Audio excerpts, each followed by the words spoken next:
ఎక్కడో అడవులు కాలిపోతే ఇంకెక్కడో కరువు వస్తుంది. ప్రకృతి ఎఫెక్ట్ అట్లా ఉంటుంది. రాజకీయాల్లోనూ ఇదే అప్పుడప్పుడు జరుగుతూ ఉంటుంది. ఎవరికో పదవి పోయి ఫీల్ అవుతారు, ఇంకొకరికి ఊహించని అదృష్టం సంబురాన్ని తెస్తుంది.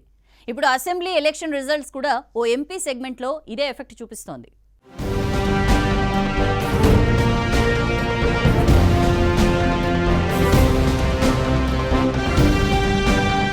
వరంగల్ ఎంపీ పసునూరి దయాకర్ హ్యాట్రిక్ పై సూటి పెట్టారు. అయితే ఆయన టికెట్ లెక్కలు మారుతున్నాయట.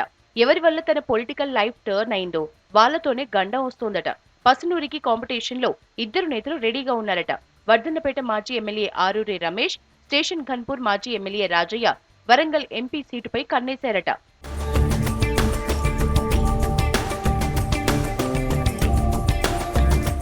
ఐదోసారి ఎమ్మెల్యేగా గెలవాలనుకున్న డాక్టర్ రాజయ్యకు కేసీఆర్ టికెట్ ఇవ్వలేదు. సిట్టింగ్ రాజయ్యను తప్పించి ఎమ్మెల్సీ కడియం శ్రీహరికి టికెట్ ఇచ్చారు. ఎన్నికల ముందే రాజయ్యకు కార్పొరేషన్ పదవిచ్చి బూజగించారు. కాంగ్రెస్ సర్కార్ ఏర్పడటంతో ఉన్న పదవి పోయింది. ఇప్పుడు ఎంపీగా అవకాశం ఇవ్వాలని హైకమాండ్ ను కోరారట. 4 సార్లు ఎమ్మెల్యేగా గెలవటం, డిప్యూటీ సీఎంగా పనిచేయటం, మొన్న టికెట్ నిరాకరించటం ఇలా లెక్కలేసుకుంటున్నారట రాజయ్య. బలమైన ప్రభావం చూపే మాదిగ సామాజిక వర్గం నేతగా రాజయ్యను లోక్సభ బరిలో దించుతారన్న ప్రచారం బీఆర్ఎస్ లో జరుగుతోందట.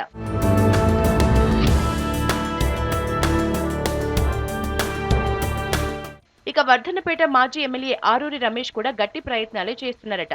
అన్ని విషయాల్లో చూసుకుంటారని పార్టీ పెద్దలకు చెప్తున్నారట. తను కూడా బలమైన మాదిగ సామాజిక వర్గానికి చెందిన నేతనే.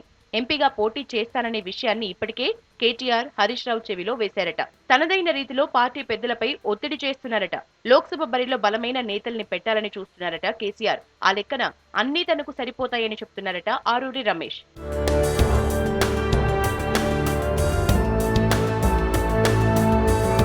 అసెంబ్లీ ఎన్నికల మాదిరిగా కాకుండా అవసరమైతే సిట్టింగ్ ఎంపీలను మార్చాలని ప్లాన్ చేస్తున్నారట గులాబీ బాస్. అటు రాజయ్య, ఇటు ఆరూరి రమేష్ పోటీకి రావటం, కొంతమంది సిట్టింగ్లను మార్చుతారన్న ప్రచారంతో సిట్టింగ్ ఎంపీ దయాకర్ ఫీల్ అవుతున్నారట. హ్యాట్రిక్ ఎంపీ ఛాన్స్ వస్తుందో రాదోనని బెంగపడుతున్నారట వరంగల్ ఎంపీ.